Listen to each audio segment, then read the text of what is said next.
We were able to capture some fingerprints. But again, same as the DNA, we haven't been able to match that to anybody. He's probably one of the biggest considerate, open-hearted people that I knew.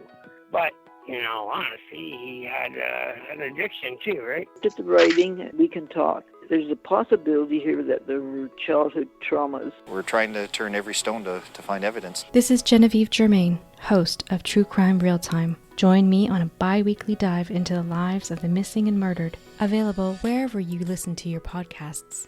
You'll never know who else you'll meet along the way.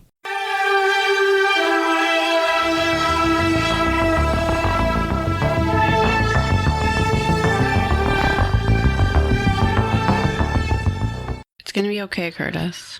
Hang in there, bud. He's so sad. He's stressed out. You might hear some wails today. Little whines. That's Curtis. Tiny little mewing. He's under stress. He's very Mac upset. is not here. Lenny is not here. He is not happy about it. Lenny's at the dog tour. Dog tour. Lenny's having butt problems, so he's not here today. Everybody happens to the best of us. Everybody have a moment of silence for Lenny's butt. It's really not all right. Hopefully it'll pull through. Oh, wait. This is Perhaps It's You. Hello. Oh, yeah. This is an unofficial Unsolved Mysteries rewatch podcast. Greetings and salutations, I hope friends this and isn't enemies. your first time listening to us, where you're like, why are they talking about a dog's butt? Wait, maybe you didn't even know who Lenny was. Did we say he's a dog? I don't think... Well, he's a doctor. Oh, yeah. That's right. Oh. Curtis is so upset. I'm sorry, buddy. Lenny is not getting a special super long walk without you. He's at the animal hospital. I don't think you wanted to go. And I think it would have been very confusing if you went for no reason. It's like, oh no, just this dog. This dog's just here. Because he has anxiety. Hi, everyone. I hope you're doing better than Curtis, and I hope you're doing better than Lenny's butt. We're here today to talk about some unsolved mysteries. Yeah. Can we waste some time first, though? Sure. How do you want to do that? Let's talk about, we had a field trip. Oh, yeah. On Thursday, we went to the Minnesota Zoo for the Jack-o'-lantern Spectacular. This is our first outing of spooky busy season. Yes. Highly recommend, if you are in the area, checking out the Jack-o'-lantern Spectacular. You may have heard us talk about it last year. It's like a jack-o'-lantern trail. There were supposedly 5,000 jack-o'-lanterns this year. We didn't count, but it did seem like a lot of jack-o'-lanterns. It seemed like an awful lot of jack-o'-lanterns, so I'm willing to give them the benefit of the doubt. I should have gone through a second time, counted each one. The theme this year is around the world. So you get to know what, like, 3 or 4 things about a country that just...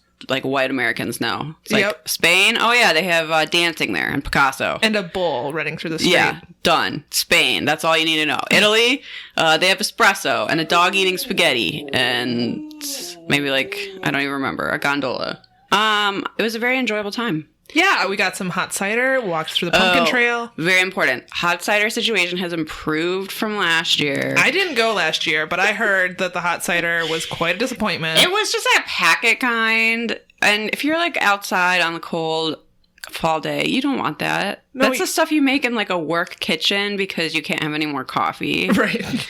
You don't want to pay like actual money and then be handed a cup and it's just that like... Yeah, powdered. No, this was actual apple cider. You could pay to get a shot added to it.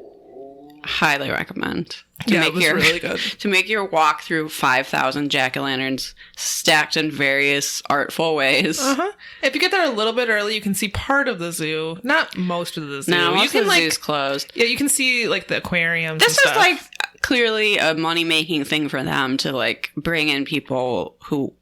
during other hours or like another season when zoo attendance is low because it's getting cold. They're like, okay, fine, you don't give a shit about animals anymore. What about pumpkins? And then people are like, yes, sign me up. Last year, how many? The first year, and I think it was so popular that they brought it back. They brought it back for longer. It's gonna go through the first weekend in November, I think. Yes, and I think it's open more days now. So it's $18, which I think also might be more money than last year. I would say it's worth it. I thought it was worth it. I had a delightful time. I even bought a souvenir magnet, so... I'm going again. So I had really it's such enjoyed a it. little enchanting. I really love a wholesome fall activity. Yes, it's the best. Yes, is this probably for children? I guess. There was but- a lot of adults there. A lot of people on dates. Yeah, So- which would be such a cool Yeah. first couple dates thing. If I can't even imagine me dating someone, but let's pretend that would happen. And then my date was like, "Hey, you want to go see a bunch of jack-o'-lanterns?" I'd be like, "Yes, let's go make out by some jack-o'-lanterns. That sounds amazing." It'd be a little weird to make out in the middle of the crowded jack-o'-lantern trail, though. I don't necessarily recommend that, but you can know go what? off on that little, where There are some before they dark- have the yeah. gift shop. There's like a little. I'm picking out an exact spot to make out, folks. So when you're almost at the end, there's a gift shop you walk through. There's a little food stand. There's like a little clearing in the woods. You right could there, easily off to the slip side. in there and make out. No one would see you. It's very dark. 'Cause Exactly. It's the trail that you go on to normally see animals. There's no animals on exhibit, and it's woods, right? So just, I don't know, slip off into the woods and Yeah, that sounds awesome. yeah. Plus, there'll be all these jack-o'-lanterns there and Halloween music. It's really magical. They're like in the trees. You can't even. Last year we went when we had no concept of what it was going to be like. We thought, oh, maybe this is going to be very boring. Like, who knows? And it blew our minds. It is mind-blowing. Because how many there's there are. jack-o'-lanterns like as far as you can see, and every twist and turn. The very tops of the tallest trees. Yeah. Super cool. And then along the whole way are the artistic ones. Yeah, some of them are hilariously bad, but then there are these very fancy ones that are carved in the theme. Yeah, masterpieces, really. I was trying to figure out if they were...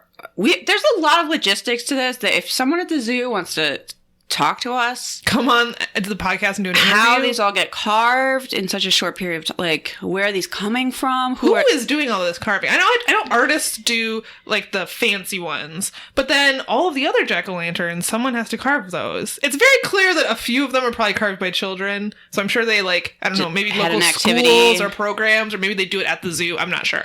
But someone has to carve But then they're up thousands for so long. of jack-o'-lanterns. How do they not rot? How Is it do just they not because get rotten? it's cold? But It's been raining in Minnesota for, like, 5 days straight. Does that affect the pumpkins? what about squirrels?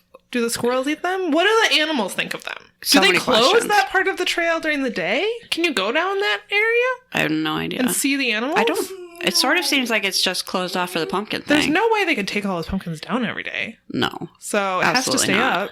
We have a lot of questions about the pumpkin thing, but it is very cool, and If you've I highly ever wanted recommend to it. see a Aztec pyramid covered in pumpkins, this Now's is your chance. Did you have a favorite of the artistic pumpkins? Okay, my favorite single pumpkin is towards the end. When they're done with the Around the World theme, they do some spooky ones. And there's like a very elegant graveyard. But then there's a statue of a woman, like it looks like, rolling her eyes. in the graveyard. That was a quality pumpkin. Mwah. Mwah. But I really liked the Mexico section of Around the World. I thought that was really well done. I liked that one too. I don't know that I had a favorite specific one, although I really liked the graveyard one. There was a sea turtle I really liked that I posted That on was Instagram. good, yes. You can check out our Instagram story highlights on our Instagram page, at Perhaps It's You. I put a bunch of photos from the Jack-o'-lantern Spectacular, including the turtle. That was really good. There was also a seal one where it was like seals underwater. And then what I really appreciated from a lot of these artists is they put little pumpkins in the scenes. They like hid pumpkins in Yeah. the scenes carved on a pumpkin. It's very and meta. Apparently, somewhere in the Jack-o'-lantern Spectacular, there is a Where's Waldo and a Carmen Sandiego. I did not see I either. didn't see either one. But I also wasn't looking for them because I didn't realize till the end that they were there. So if you go through it, I would love to know, and I'm going again, so maybe I'll keep an eye out, but I would love to know where Carmen Sandiego is. I would like an exact count of the Jack-o'-lanterns, please.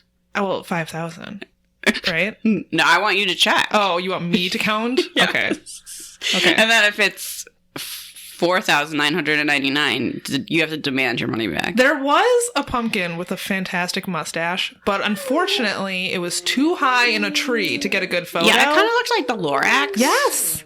It had a very interesting, despite being a simple carved pumpkin, it had good. a very good expression It was well designed. on its face, and the mustache was fantastic. And Curtis thought it was just great.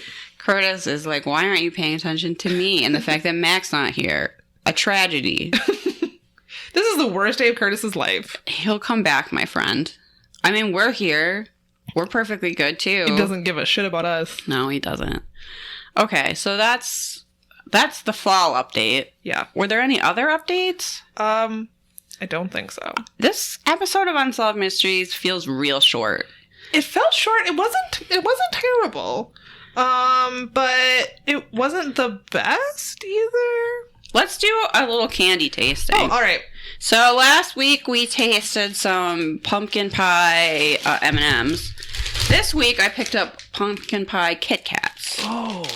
So I'm a sucker for a novelty Kit Kat, which usually you have to get them from Japan, and they're kind of hard to get a hold of. Yeah, we got a bunch at Chinatown in Chicago. I once spent too much money to get a wine Kit Kat because I just had to know. Was it any good? It's all right. But just the idea, man, oh man. But now, even in the boring US of A, you can get pumpkin pie Kit Kats. So yes. We're also drinking the hibiscus LaCroix, which I finally got to try for the first time today here at Liz's house. Yeah, I like it. It's good. I like it a lot. It's good, definitely better than the last new flavor, looking at you, key lime. My arch nemesis. The most disgusting flavor of LaCroix. I like that for some reason the little Kit Kat character is wearing sunglasses. Like, he's real cool. Like, ooh. It's a little jack-o'-lantern wearing sunglasses. All right, we're going to try it at the same time. Oh, it's spicy. Like, yeah. Pumpkin pie spice. Like, very prominent. I like it. And so it doesn't have any chocolate. The coating, instead of chocolate, is this, like, pumpkin pie flavoring. These are delicious. Yeah, this is really good. I love this. The pumpkin pie spice is really prominent, and I think that's what I like the most. Because sometimes it's almost too subtle. No, this is really good. Now, the rest of the podcast is just us chewing. Thanks for tuning in. Those are so good.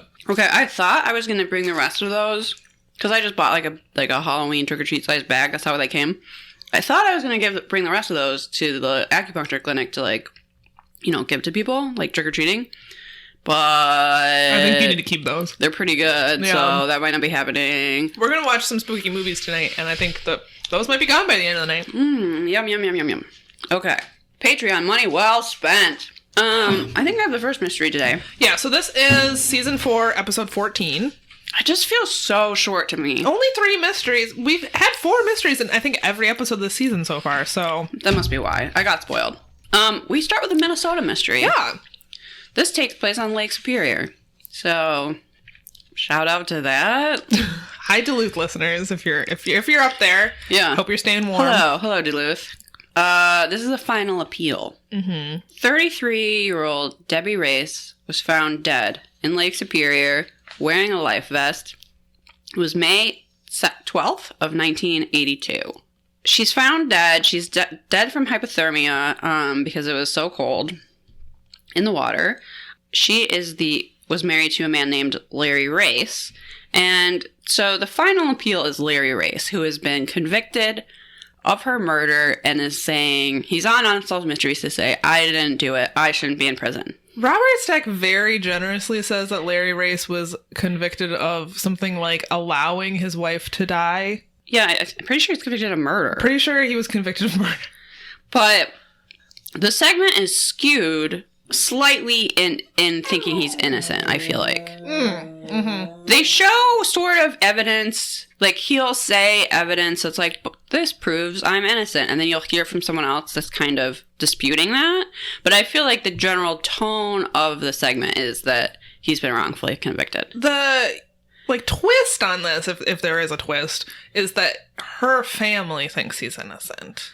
Which is, I think, why Unsolved Mysteries is maybe skewed that direction. There's a bias that's apparent here that I can't say I share, but I'm going to let Liz continue to tell I'm just laughing at Curtis howling his little heart out.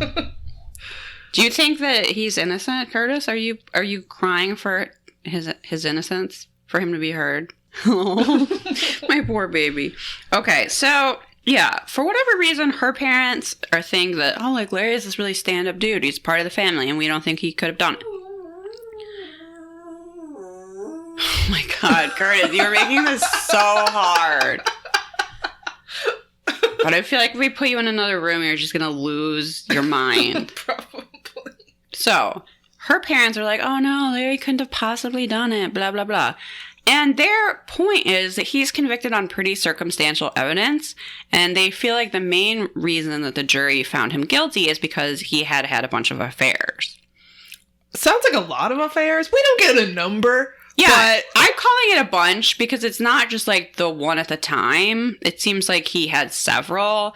And then this was their, I think, 14th wedding anniversary. Yes. And this was supposed to be them, like, starting anew. Despite the fact that he seems to admit that he was, like, currently in an affair at this time. I'm not sure. Yeah, I'm not sure he's really even called off his last affair. But, yeah. Yeah. It seems like Debbie had really put up with a lot. Yeah. And I feel bad for her for that as well. So, okay, it's their 14th wedding anniversary. They have dinner and they go out on their boat and they're drifting along, They're listening in Duluth, to music. which is a place that Minnesotans often go for like a weekend vacation. They're on like a little trip. Yeah. To A mini vacation. rekindle they're on a weekend getaway to rekindle the romance. They took their boat, or their boat was there, I don't know. So they're on the boat, drifting along to the coastline, listening to music. And at some point, Debbie notices that the boat was taking in water and begins to panic. And apparently, this boat sucked and had had this problem previously. And we're getting this story from Larry. Right. So this is his account of what happened. Right. And the jury was presented at his trial.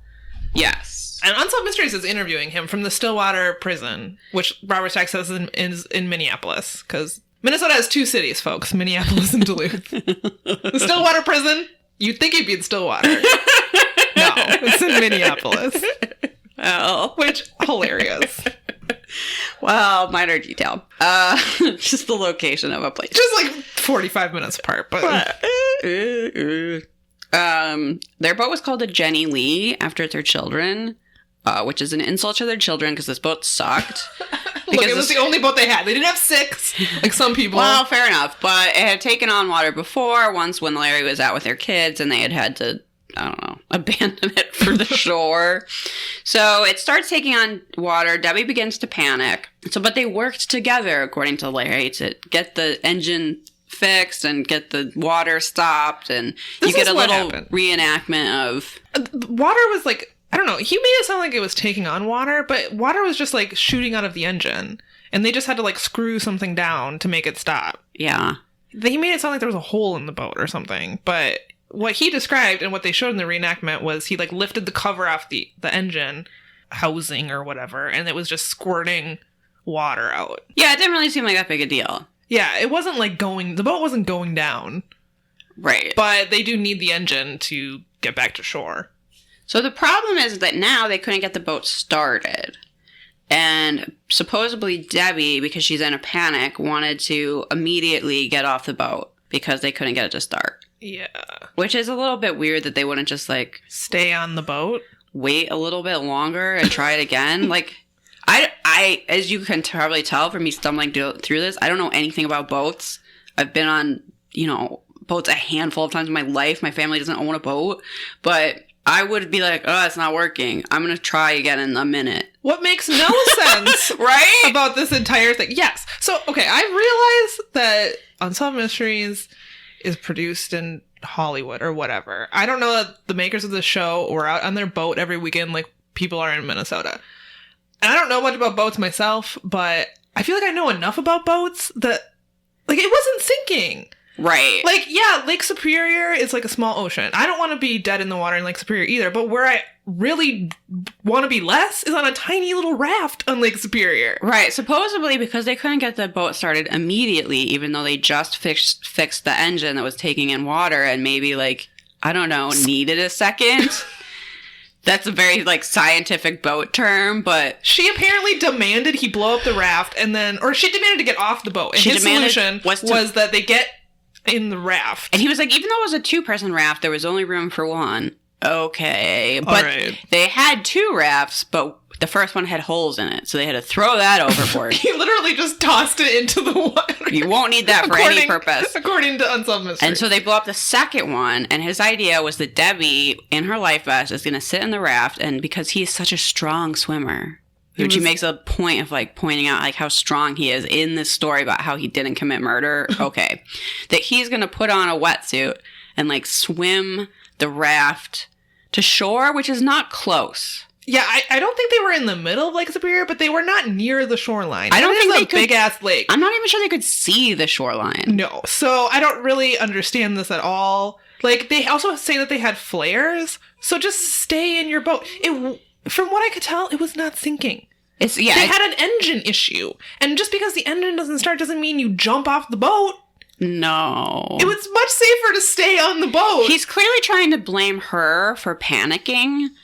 I just have a hard time believing that this makes any sense. No, that this woman, who is one half of a couple that owns a boat, and apparently, I assume, boats a lot.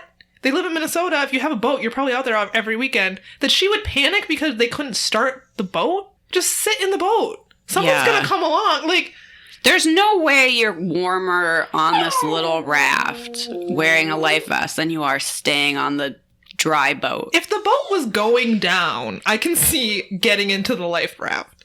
But just because it wouldn't start, you jump off into this dinghy and you have Lake your Superior? husband like swim and pull you.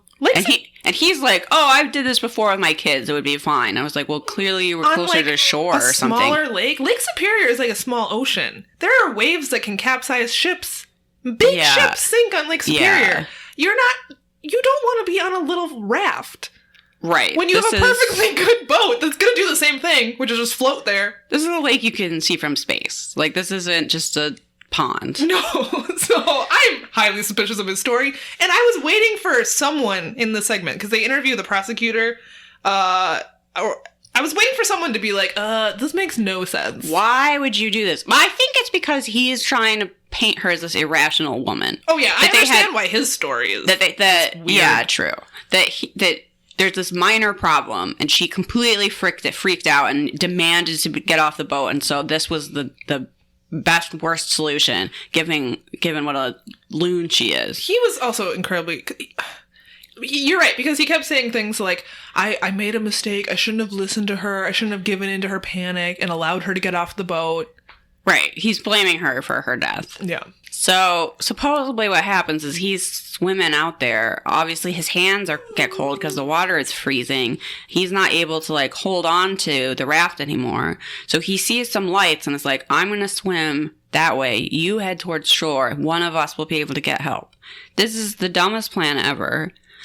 Except that the lights that he saw are their boat.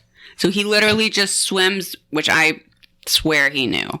So he just swims back to their boat, which now starts, and he is able to go, quote, look for Debbie, who he can't find, and eventually she washes up shore, dead, and is found by a teenager. Here's the other thing. Guess what you don't do if you're in a little rescue raft? Float away from the boat that has the light on it. How's anyone going to see you and save you? Yeah, they thought that they were just going to get to shore, supposedly. Okay. I don't know. The prosecutor at one point said, this is not an appropriate case for Unsolved Mysteries. And Curtis agrees. And the reason that it wasn't appropriate is because he was like, this mystery's solved. He did it. So there's his mustache. It's a very standard mustache. I just called it the prosecutor. It's no nonsense. That was a no-nonsense guy. I like that name. He also likes to point out that Larry had recently purchased life insurance in the months before Debbie's death. This can be partially explained away by the fact that it was associated with buying a house and part of a group plan. Okay, maybe, but it does give him some extra incentive. Mm-hmm. He's having an affair. He recently just came into a large amount of life insurance on his spouse. The other questions about this is that, so they threw the second raft that no one remembers him ever having overboard. Why did the Coast Guard never find that raft? The Coast Guard was quoted as saying that if it was out there, they would have found it. Yeah, that doesn't make sense. No. And then we hear from one guy that was like, oh, he once said he had 2 rafts, but I didn't remember that at the time. Okay. I don't really know why he would have made that up, but... Yeah, maybe he did throw a raft overboard. I don't really see... It's kind of nothing to do with anything. It's not the raft she was on. No. And then the other question was it possible for her body to drift that far without a raft? She had a life vest on. Yeah. So I don't see why it wouldn't. Wasn't the raft also punctured? The one that she was Yeah, in? so they wait till the end to be like, oh, and also it looks like the raft was not just like, got a hole in a rock, but it looks like it was sliced from underneath with a knife, both air chambers. Yeah, not just one slice, like 2 very distinct slices are found on the bottom of the raft that she was actually on when she died. Yeah. So, I don't believe we got a satisfactory explanation for that, except that they weren't able to produce the knife that made the slices when they searched his boat. I was like, yeah, it's in the bottom of the lake. That's not really a defense. That's not like, oh, they were caused by a rock. No, it's just, there were slices, but... She didn't put them there. Maybe a fish did them. Like, nobody else knew she was there. They were the only 2 on the boat. Someone sliced the raft. I doubt she did it herself. This is not a Christopher Pike novel. There was not some other mysterious scuba diver out there just waiting to commit raft knife murders. A stranger cannot come by in this scenario and actually commit the murder. I refuse to believe that. That someone's just out lurking in Lake Superior, knife between their teeth, swimming along, see Debbie on the raft and go, yes. Tonight's the night. I've been waiting to slash someone's raft, and now that stupid husband just swam back to the boat, now's my chance. No. The raft is sliced, so she drowns. And according to... Only he knew she was there! This mystery. Well, and then I agree! This is not an appropriate case for Unsolved Mysteries. It's solved!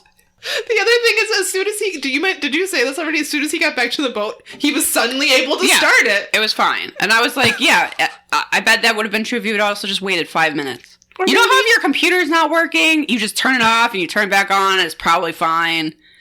That's how I feel about this boat. Did you try turning it off and turning it on again? Just, oh my god. It's just very convenient that after he left his wife floating off into Lake Superior to go back to his boat, that it suddenly started again. And there was no way for him to, boat over to her. I'm guessing he told her the boat was sinking. Oh, probably. And that she had to get on the raft. And it sounds like this boat almost did sink, a year before. Yeah, so... Supposedly. So she probably believed him. The story was set for that to be believable. And she was like, oh, I gotta get on this little raft. And then she's on the raft. He is in his wetsuit. And he slices the raft. And she's just left to die of hypothermia, not drown. Is this... If true, and he was convicted of this, he was not exonerated, so I think I can say that if true, is this not the most gruesome murder? You let someone just slowly sink on a raft in Lake Superior to freeze to death? To freeze terrible. to death? Just so you can try to claim it was an accident. She didn't drown, folks. She had a life vest on. No. She might have even known how to swim. She got hypothermia and died. Because it was so cold. Because Lake Superior is fucking cold all year round. Because he wanted, it was $108,000 of life insurance. Yeah. Chilling. And to be with his, I don't know, person who he was having an knows? affair with. Maybe not. Maybe he was just sick of having a wife. Yeah, who knows? I cannot tell you how many times I'm watching Forensic Files and just going, oh my god, get divorced. Seriously. You don't really have to come up with an intricate murder. We have a procedure for this. It's called divorce. Yes. Just get divorced. Yes. Larry. But then he doesn't get more than $100,000 life insurance. No, he goes to prison. Yeah. So he was convicted. He spent 22 years of his life sentence in prison, I believe, all in Stillwater, and was then released. His kids don't think he did it. Her parents, who have since passed away, they didn't think he did it. So he had those people fooled because I guess he seems like a nice guy. But in my humble opinion, as a person who just watched a segment of Unsolved Mysteries, the guy is super guilty because the fish did not do it. I cannot see... Curtis agrees. Curtis is like, that man's guilty, and I would bite his leg. That's what Curtis just said. His story makes no sense. I don't understand how no one brought up the fact that you wouldn't jump off of a sinking boat or you wouldn't jump off a boat that wasn't sinking. It's not sinking. It just doesn't start immediately. It would be way safer to stay on the boat and release some flares until the fucking Coast Guard comes and gets you, or someone else sees you. Yeah. The other thing he never says is he thought it was sinking. So I really fail to see how his story makes any kind of logical sense. No, if she hadn't had this fit of panic, they would have both been fine. It's all her fault. Yeah, which I don't believe for a second. Because after all, he is very strong. And he wants you to know that he is strong enough to pull a raft, but the water was very cold. Oh, so cold your wife died in it? Yeah, I do believe it was very cold. Yeah. It's almost as if this was a terrible plan. Yeah. Is there anything else to say about this, really? I don't think so. I Googled it, and he got Pearl, but there's really nothing else out there other than like maybe 1 or 2 Reddit threads speculating about this. The things that they, like, quibble about on the show, I don't think prove anything. And then they, like, almost breeze over this knife. Oh, it was clearly sliced with a knife. It's like, who cares if he has 2 rafts or not? That almost has nothing to do with anything. No, the raft she was sitting on had 2 slices down both sides. So who cares about the rest of this nonsense? So, who did it? Who did that? Did she do it herself or did you do it? Because there's only 2 people on that boat. Was it a lobster or was it her husband? I wonder. All right, we have another unexplained death. That was a final appeal. You're right. Because poor, very guilty Larry was in prison. And for once, I agree with this prosecutor. This is not an appropriate case for Unsolved Mysteries. It's not a mystery. It's super solved. All right, this is the unexplained death of Jeannie Tovrea. Tovrea? Sure. Tovrea. I can't pronounce anyone's last name. That is like a staple of the show by now. All right, so Phoenix socialite Jeannie Tovrea was originally from a small town in Arkansas. She married in high school, but the marriage fell apart in 1953. After she divorced, she moved to Phoenix and became a waitress. During this time, she studied real estate law. In 1970, she obtained her real estate license and was very successful. In 1971, she met Ed Tovrea, a member of a prominent Arizona family who had built a landmark in Phoenix known as the Wedding Cake Castle. He was also a veteran of the Second World War, and he had spent time in a prisoner of war camp in Germany. He was best known for his part in the famous Great Escape, which was popularized by the 1963 film of the same name. Apparently, he helped organize this escape in which him and a bunch of other POWs tunneled out of this prison. Yeah. And escaped. So that was pretty cool. They married in a private ceremony in Hawaii in 1972. By all accounts, they were very happy. They had no children together, but Ed did have children from a previous marriage. The only issue was that he had respiratory problems from the time he spent in the war. And later in their life together, he was very ill. He couldn't get out of bed. She spent almost all of her waking hours nursing him back to health. There's this big... I don't know. They talk a lot in this mystery about how she came from like humble beginnings to be like this socialite in this high society and how she was accepted by all the high society people. We're supposed to like marvel at her rags to riches story and also be like, oh, good rich people. I'm so glad. Of course they accepted her because of her many graces. Yeah. How lovely of her to be accepted by the elite. Though I love this society columnist. That guy is awesome. He was quite the character. Yes. You should watch the segment just for him. He was very quirky. Her being like going from being a waitress to being a socialite, it really is just an anecdote to the story. I'm not sure it actually has anything to do with her death, but anyway, I wanted to mention that. So she spent all of her time taking care of him, but unfortunately he died in July 1983.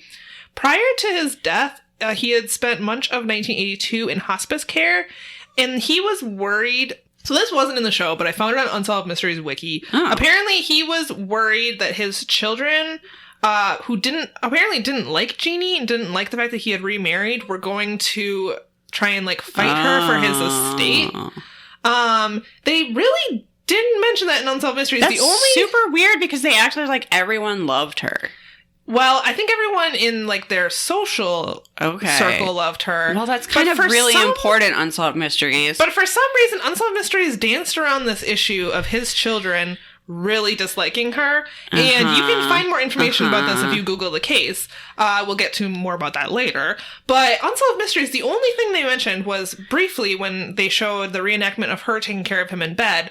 They mentioned that he was like concerned about her, how she was going to be taken care of after he died, and he wanted all of his estate to go to her. But they didn't say that he was saying that because he was worried that his biological children were going to like make a claim to the estate. But that was the case. It's his money, children. Sorry. He gets to do with it what he wants. Right. After his death, Jeannie received a portion of his estate. She remained in the Phoenix social world and tried to move on with her life. She kind of threw herself into planning parties and socializing. It seemed like that was her way to either move on or to cope with it. Everyone said that they were very, I don't know, they marveled at her ability to kind of like carry on. She was moving on. She had a lot of friends. They supported her in this time. Yes. On the night of March 31st, 1988, she was preparing invitations for a party that she was hosting. At 7 p.m., she spoke to her sister, who would be one of the last people to ever hear from her, because on April 1st, 1988, Jeannie was discovered dead in her home. She was shot in the head 5 times. Her credit cards were missing, and fingerprints in the scene failed to match to anyone the police had on file.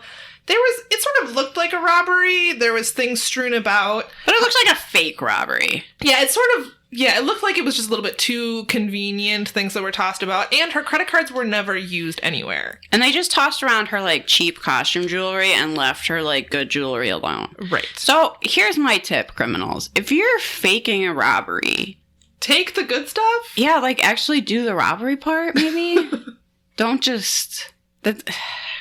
Criminals, get it together. Yeah, so this led police to believe that the true intent of the breaking and entering was just to kill her. I'm trying to sneak another Kit Kat, but it's too loud. I'm glad you let the listeners know. Don't mind me. I'm definitely not eating another pumpkin Kit Kat. Do, do, do, do. So they think that the perpetrator broke in, intended to make it look like a robbery, but really was just there to kill her. And didn't even have the good sense to steal her jewelry or use those credit cards. But I suppose that could lead back to them. That's risky. They did find something suspicious on the answering machine. It was a message from someone named Gordon Phillips. He became their prime suspect because he had apparently been visiting her from time to time. He came to her house claiming that he was writing a book for some magazine about, Time Life. He claimed that he was working for Time Life, and he was writing a book about, or an article, I'm not exactly clear on what, about POWs, and that he wanted to talk to her about her late husband. And she was like, oh, well, if you're working for them, surely you'll have some sort of identification you can show me. And he was like, well, I'm actually a freelancer. And she was like, yeah, I think you need to leave. She even contacted Time Life, and they said that they had never heard of him. And then he proceeded to kind of stalk her for a while. He would call her constantly. She told her sister, I believe, that she thought she saw him in like a store or something. So this is someone that the police wanted to speak with. And she'd also told him she didn't really have anything to say. Right. That she hadn't talked to her late husband that much about his experiences, that he had kind of wanted to move on, and she wasn't the person to talk to. Like, right. I think she even, in the reenactment at least, directed him to his first wife. He was like, she was like, why are you talking to me? She was like, he was married to someone else at the time. Maybe you should talk to her. But yeah, so like, leave me alone. Quit calling me. They were trying to find this Gordon Phillips. Here is the result, according to Unsolved Mysteries Wiki. A viewer recognized the voice of, quote, Gordon Phillips as his brother-in-law, James Cornell Herod. He contacted others who knew him and played a recording of the message. They agreed that the voice they heard, that we heard in Unsolved Mysteries, was James Cornell Herod. One of these friends contacted the police and told them about their suspicion. In 1995, Herod was arrested after fingerprints found at the scene were matched to him. Some were found in the kitchen window, which was the killer's point of entry into the home. Others, including a palm print of his, were found inside the kitchen itself. According to James's ex-wife, he also confessed to being involved in the murder, claiming that he was paid $100,000 to commit the crime. Jeannie's daughter, who had previously met Phillips, identified Herod as him in a live lineup. In 1997, he was tried and convicted of first-degree murder. He was sentenced to death in 1998 and re-sentenced to death in 2005. However, he has yet to identify who hired him to kill Jeannie. In fact, he continued to maintain his innocence. He died in prison on January 28th, 2019. Wow. He was 65. It is suspected by many that the person who hired the contract hit on Jeannie was Ed's son, who was also named Ed, but he went by the nickname Hap Tovria Jr. Ed's children did not get along with Jeannie, and police believe that they may have hired Herod because she received most of his money after his death. Authorities did discover that Herod and Ed Jr. had been in contact with each other through phone conversations for several weeks up until her murder. Oh, that he sounds real guilty. In fact, 52 calls were made between them on the day 52? prior. Yep. Ed Jr. had also paid Herod $35,000 around that same time. However, neither Ed Jr. nor any of his siblings were ever charged, and he has since passed away. So most people believe that Hap, Ed Jr., was the one who hired this Phillips I believe guy. it. Maybe you couldn't prove it in Jeannie. court, but I believe it. Yeah. Why else was he paying this random dude $35,000? He talked to him 52 times in one day, right before she died. The day before she died. The day before he killed her. And he was mad. His fingerprints were at the scene of the crime. So it seems like it's not super unexplained. Again, this mystery is not unsolved. I think we solved it. What I don't quite understand, again, is why Unsolved Mysteries didn't want to mention the fact that his children didn't like her, but... Maybe they were worried about litigation. Maybe. All right, we got one more mystery. I know that's not enough, but that's all you get. This is a lost love. It is the case of Helen Rose. So Helen Rose Myron was the youngest daughter of 7, and her siblings spent... Oh my God, Curtis. Okay, so her and her siblings were part of the Ojibwe tribe, so they would spend winter at a boarding school, and then in the summer they would be on the reservation with their family. They lived in Canada, right? Yes. So was this one of those boarding schools that are getting a lot of press right now for basically trying to erase the native culture in Canada? Don't know, I think this was happening. I mean, obviously. Wouldn't be surprised. So this is in Manitoba, Canada, just over the North Dakota border. Okay. And I don't know the name of the boarding school, but it's a government boarding school, so I would assume that, yes, they are probably guilty of that. And we're talking about back in originally 1932. Okay, yeah. So, because that September, they were preparing to go back to school, even though their mother was very ill. And so Helen Rose basically has to say goodbye to her mother, knowing that her mother's saying, like, oh, I'm probably not going to be here when you get back. It's very sad. And then a month later, her dad shows up at the boarding school to tell the children that their mother has passed away. And apparently Helen Rose never really got over it. What did you think of reenactment dad's mustache? Oh my goodness, I didn't draw it. It was a very prominent, very full mustache. I drew one from your last segment called the Sagebrush, but I don't even remember who it was on. I don't remember who had the mustache either. But it was called the Sagebrush. Okay, well... It was a good mustache. Okay, so then fast forward a few years to 1941. Helen is now 17 years old, and she's interested in joining the Canadian Armed Forces for World War II because the government was really pushing hard in the boarding school for recruitment purposes. Cool. So, well, that worked on Helen Rose, and she really wanted to join the Air Force.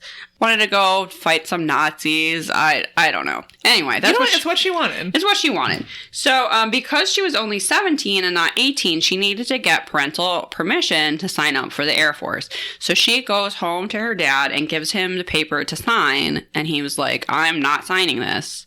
I don't want you to die far away where I can't see you. Fighting for a government that forced my children to go into a boarding school to learn English. Right. And... Right. I'm not sure he felt very patriotic about Canada. Why would he? But also, he didn't want his 17-year-old child taken away to probably die. Can't really blame him. Yeah. So he refused to sign the form. Well, she said, if you don't sign this, I'm never going to speak to you again, and walked off. Yeah.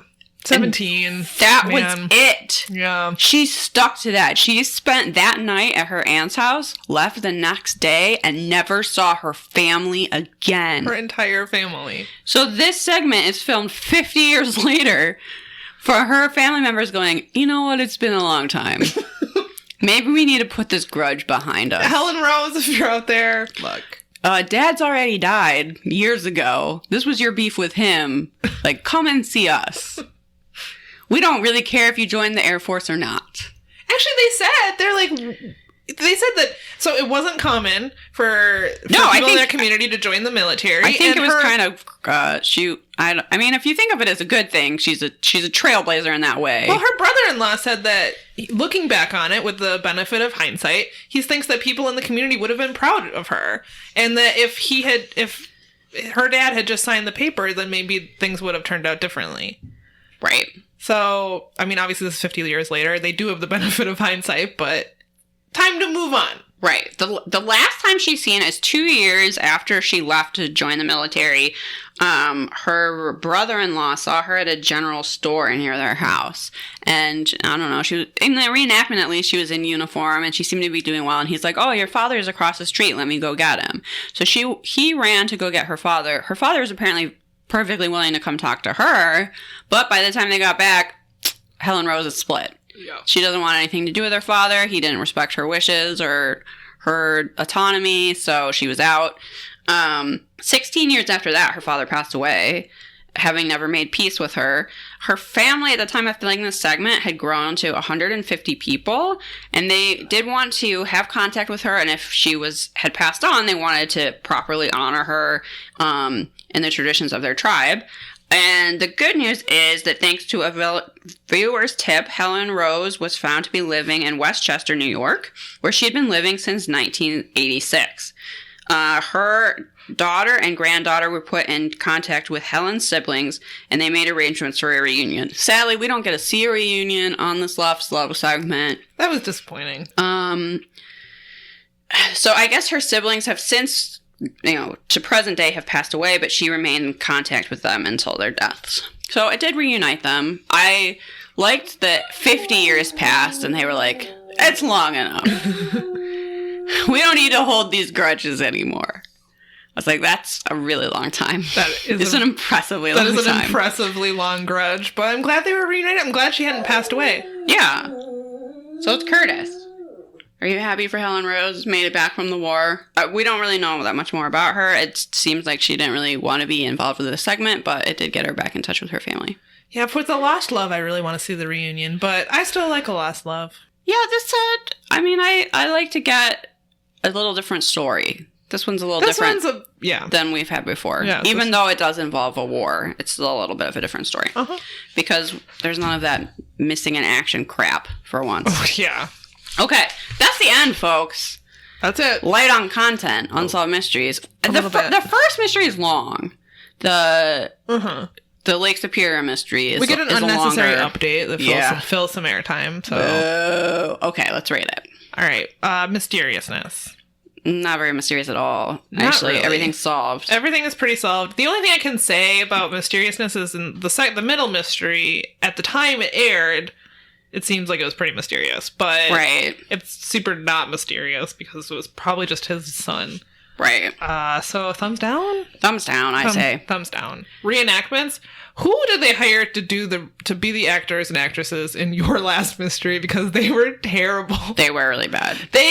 I've talked in the most monotone. It had a very, no emotion. Community theater, but worse type of feel. Yes. They didn't emote very well. At all. Or at all. I don't know. It did sort of hamper the story a little bit. At first I thought, oh, this is the family members. Because that's often the case. If there's bad acting, it's usually it's because they're using the family members to participate in the reenactments. But they were all passed away. Most of them were all passed away at this point. So I think it was actors and actresses that just weren't very good. Yeah, no. And then the other two, I feel bad for the reenactors that had to go in that freezing lake and that little raft, but I can't say it was well done or compelling. Not really. No, I would say thumbs down, actually. Yeah, thumbs down. And did any fashion stand out to you? No, not really. I don't think so. I'm going to say thumbs down again. Thumbs down. You know, I didn't hate this episode. We're giving it a lot of thumbs downs. Robert Stack, where was he? It wasn't enough. How much did we even see him? We barely saw him at all. Just a little bit at the beginning, I think. So thumbs down on that. Yeah. Worst episode ever? I don't know. How do you rate this out of a possible 5 Robert Stacks? I said this last week, but it's very forgettable. It is kind of forgettable. I didn't hate it. It's I definitely didn't not hate the it. worst episode we've ever seen, but yeah, I'm It's not a going to light remember 3. it. It's a light 3. Yeah, I have to agree. It's maybe a 2.5 even. Yeah, it's just like, it's Not almost barely memorable. there. Not memorable. Curtis has just been pouting the whole time. You know what? I can't blame him. We could really use a paranormal segment. Yes! Oh my god. We need I an feel unexplained. like it's been forever since we did anything like fun. Yeah. Like a paranormal or just something really wacky, like a nudist colony. I listened to, we mentioned that we're going to be on Rob's podcast, Our Strange Skies. He's doing an Unsolved October, where I think once a week he's releasing an episode where he talks about unsolved mysteries. We're on one of them. I listened to his first episode, and I have to say, it gave me hope that there are still good Unsolved Mysteries episodes good. to come. We haven't just done all of them. Because they mentioned some highlights in some of their favorite episodes that are farther down the line. I am still looking forward to Resurrection Mary. I don't know when that one comes up, but that's a Chicago ghost story that... I'm looking forward to the El Chupacabra one. I don't know what season it's in. I don't know what season it's in, but I think that's going to be a really good one. That's going to be solid gold. That's the perhaps you guarantee. That is the perhaps you guarantee. Chupacabra, solid gold. Yeah. We should really do a Patreon episode on some Chupacabra documentary. There or is something. a Chupacabra X-Files episode. Oh. If we can't find a documentary. I was thinking like a Monster Hunters or something. I don't even know if that show's any good, but... I have no idea. No clue. I could fall asleep right now and take a nap. Can you tell? I'm like kind of rocking in the chair and I'm just going to rock forward. We have one more segment on the show. We have to give them a recommendation. Okay, so my first light recommendation, not my real recommendation, is that right now Trader Joe's has these Honey Crisp apple candles.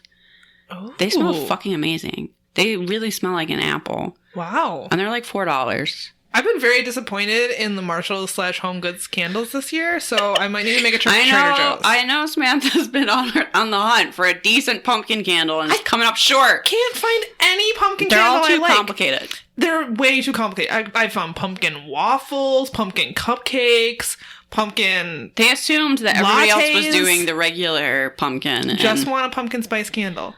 Well, I found a really good apple candle. All right, and it's like $4. Apple's a good second. It comes in a tin. I need to go don't get know. some of that cranberry wine. There's some around here somewhere. That shit is so good. Also, Alexa had these, I forgot what they're called, but they're just like spiced pumpkin seeds from Trader Joe's right now. Those were delicious. So good. And you know what? Alexa also, we had a craft night recently, and she brought these little pumpkin cookie things.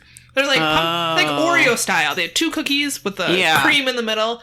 Delicious. Also from Trader Joe's. So Trader Joe's, sponsor us, please, because we just talked about your products for like a minute, and they're delicious. And we've talked about that wine before. So. I know! Why do we do this? I don't know. Okay, so I have another recommendation, which is I recently got a purse. I saw this on Instagram. Yes. So this is by the Instagram user Natty Cat, and she designed what she calls a casual Ida purse. And I might be saying that wrong, but Ida bags are from Japan, and they have like clear sleeves to protect your pins, your enamel pins that you've put on your bag. Which is brilliant. I think to have like a real one, this would all be like one fandom. Okay. And I would be showing my love of how obsessed I am. They would with... all be X-Files pins or Unsolved Mysteries pins. I would have all my Unsolved Mysteries pins, my collection, and I would show you that I'm a huge Unsolved Mysteries fan. But mine just has a bunch of Halloween things in it. I didn't do it right. That's appropriate. But what's nice about this, unlike a lot of the bags, is that it's like little and practical, and most of them are like large and have ruffles on them, and are like, you're probably not going to carry them around like every day. Like maybe when you like go to a con or something, but not in your like normal life. So this one is just like a purse, and one side the window is square, and on the other side the window is a heart. So I had to get it. It's adorable. And the lining of it is pink. It's a black bag, but since it's Halloween, I made little inserts to go in it in felt. I'm showing Samantha. So I just put all my pins on the felt, and then you just slide it in the little plastic window. That's adorable. And ta-da, right? And all the little hardware is heart-shaped, too. I love black and bubblegum pink. I don't know why. So I saw this, and I was like, oh. And this is a very practical bag. It's like kind of just necessities. So I just have like wallet, keys, purse. Wallet, keys, phone. Yeah. Lip gloss. I don't know. You can't fit a ton in it, but depending on if you use public transportation or not, it kind of affects how much you have to carry with you. Right. For me, usually this is fine. And I feel like it's really well made. And also, I got a different strap for it. So the strap that it comes with is pink and is like branded Natty Cat. Okay. But you could get other straps for $5. Oh. So I was like, I'll just get a plain black one because I don't know. That's really cute. I love the pins you have in it. It's really hard sometimes to find a way to display your enamel pins. Well, you don't want to... My mom, when I was growing up, had a puffy, bleached jean jacket because it was like 1991 that was covered in enamel pins from all these places she went. But the problem was they would fall off all the time. Right. So you can get those little locking backs now. Yep. Which are super handy, but they could also just like get scratched or damaged or whatever. So the nice clear thing, I feel like it's just super practical and handy. And I don't know. So I think the website is Natty Cat Pins. But if you search for Natty Cat, NATTYCAT. Or check out Liz's Instagram. Yeah, I'm sure you'll find it. Oh, sorry, Curtis. So Curtis just got whacked in the face. Look, I'm showing off an important purse. I mean, this is actually kind of a practical thing, which is weird because it's to show off pins. But it's crossbody. Yeah. It's got pockets. You know. That's adorable. What else do I have to say about it? Not much. It's a good recommendation. There you go, everyone. Go get your casual Ida bag. She also makes a backpack with a clear window, but it's like an egg. It's like a white backpack. Oh. And then the egg is like the yellow window. And there's one that's an avocado. And then the window is like the pit. That's brilliant. So you might need that as well. I might need the avocado backpack. I mean, you might. You really might. I might. All right, my recommendation is a book that was recommended to me by one of our listeners. Oh. So thank you, Senator. Senator is the one that sent us that lovely note on the macaroon. Oh, yeah. Mm-hmm. Macaroon card that we talked about last time. Curtis says hi, too. Yeah. I got this recommendation from them on Instagram because I often talk about books about medical diseases, things that... Yeah, because you're real gross. Yeah, that's the kind of stuff I like to read about. So it's a crisp fall day. Chill is in the air. Samantha lights a candle, pulls off a cozy blanket, and is like, "Oh, Ebola, tell me more." It's pretty accurate. It's kind of how I spent my morning. Pets her dog, drinks her mulled cider. Drinks my cider and reads about Ebola. Goes, this is a book I think Liz might even like. I'm very skeptical so far. So from time to time, listeners will reach out and recommend, thank you very much, for recommend books they think I would like. This one in particular, I was like, that's my shit. It is The Mystery of the Exploding Teeth and Other Curiosities from the History of Medicine. This is on my to-read list. This is by Thomas Morris. Yeah, I mentioned it at our last book club meeting. As soon as I got the recommendation, I looked on Scribd and it was there. So I downloaded it. I listened to the audiobook, which I highly recommend. I'm not sure if Thomas Morris is British, but the narrator for this book has a British accent and is really delightful. The way the book is laid out is there's very short chapters. Well, first of all, there's sections. So the one I'm reading now is about people who have made up their illnesses throughout history. Like there was a woman that was saying that bugs were coming out of her mouth or whatever. No, that's happened to me. Yeah. Oh, yeah, it happens all the time.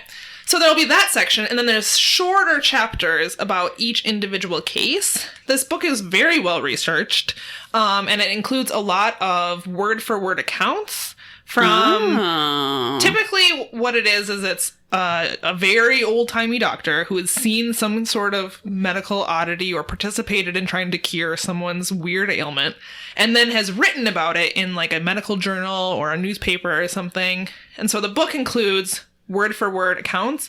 And I like how the audiobook is laid out, because there's the main narrator who has a very good delivery, because the author is very, I believe there's a foreword at the beginning of the book that says it includes light ridicule when appropriate.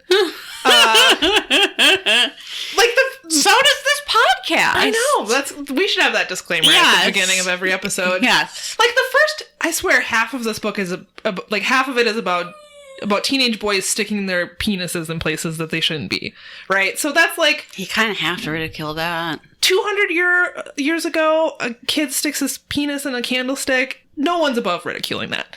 So the narrator has a very dry sense of humor that works really well with like the just the way that the author writes. And then there's a different narrator who's also really good that does the reading of the quotes. Oh, okay. And he also has like a really dry delivery that's just lends itself very well to the way this book is written. I was skeptical, but actually I already wanted to read this book, and you're making it sound even better.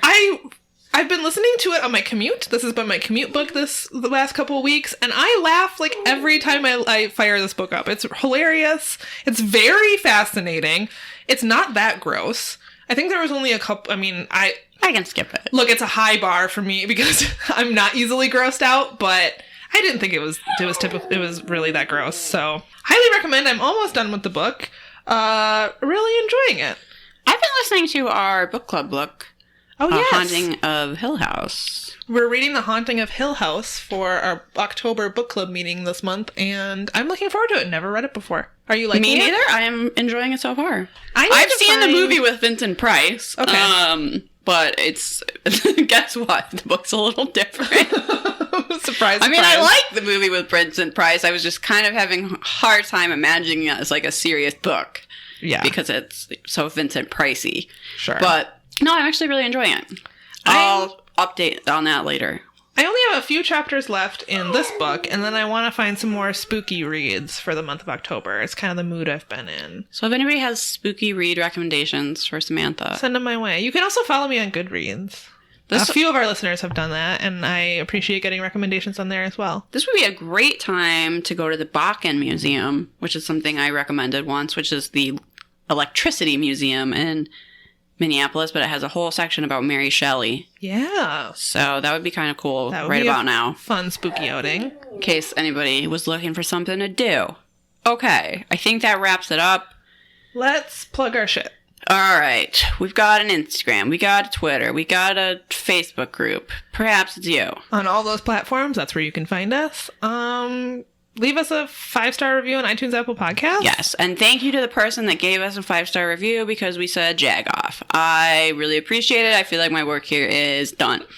Also, if you have a spooky tale of your own, if something paranormal has happened to you, dear listener, write in. Let us know. Perhaps do podcast@gmail.com. We are collecting those stories for the end of the season. Did you have a threesome with Robert Stack? I mean, that doesn't necessarily spooky, but we do want to hear about it. We also want to hear about it. If it happened, no fanfic. Please don't send us your Robert Stack fanfiction. No. There's, I'm sure, a place on the internet for that. Go post it there. Anything else? A few extra dollars, you can send them our way. Perhaps it's you. Or patreon.com/perhaps it's you. You will get a bonus episode every month. You'll get a postcard. There's a Lenny Briscoe fan club. You can send him some money because he is probably going to have quite the vet bill after his butt issues. Please join the Lenny Briscoe fan club.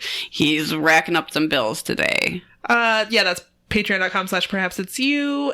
And that might be everything. I think we're done. We are going to watch the movie Casper. Yes. And eat some baked potatoes. Can't wait. It's that kind of day. Okay, bye everyone. Solved Mysteries. Bye.